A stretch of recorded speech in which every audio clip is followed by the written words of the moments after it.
Now, you see, when your identity is defined by society, you cannot resist it. You don't have the knowledge, you don't have the wisdom, you don't have the resources to understand that something's being put over on you.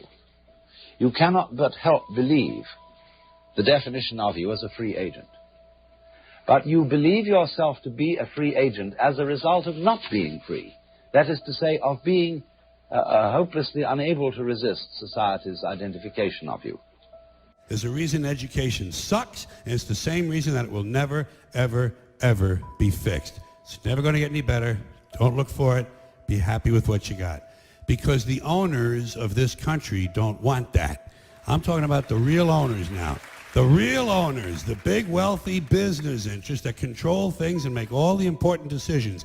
Forget the politicians. The politicians are put there to give you the idea that you have freedom of choice. You don't. You have no choice. You have owners. They own you. They own everything. They own all the important land. They own and control the corporations. They've long since bought and paid for the Senate, the Congress, the state houses, the city halls. They got the judges in their back pockets. And they own all the big media companies, so they control just about all of the news and information you get to hear. They got you by the balls. They spend billions of dollars every year lobbying to get what they want.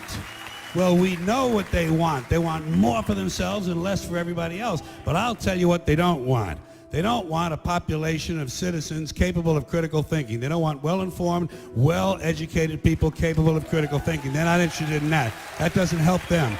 That's against their interest. That's right.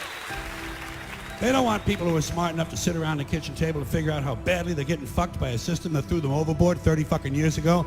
They don't want that. You know what they want? They want obedient workers. Obedient workers. People who are just smart enough to run the machines and do the paperwork and just dumb enough to passively accept all these increasingly shittier jobs with the lower pay, the longer hours, the reduced benefits, the end of overtime, and the vanishing pension that disappears the minute you go to collect it. And now they're coming for your Social Security money. They want your fucking retirement money. They want it back, so they can give it to their criminal friends on Wall Street. And you know something? They'll get it. They'll get it all from you sooner or later, because they own this fucking place. It's a big club, and you ain't in it. You and I are not in the big club. And by the way, it's the same big club they used to beat you over the head with all day long, when they tell you what to believe. All day long, beating you over the head in their media, telling you what to believe, what to think, and what to buy.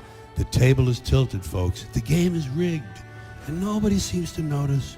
Nobody seems to care. Good, honest, hard-working people, white collar, blue collar, doesn't matter what color shirt you have on. Good, honest, hard-working people continue. These are people of modest means. Continue to elect these rich cocksuckers who don't give a fuck about them. They don't give a fuck about you. They don't give a fuck about you. They don't care about you at all. At all. At all. Yeah. You know? And nobody seems to notice, nobody seems to care. That's what the owners count on, the fact that Americans will probably remain willfully ignorant of the big red, white, and blue dick that's being jammed up their assholes every day. Because the owners of this country know the truth. It's called the American dream, because you have to be asleep to believe it.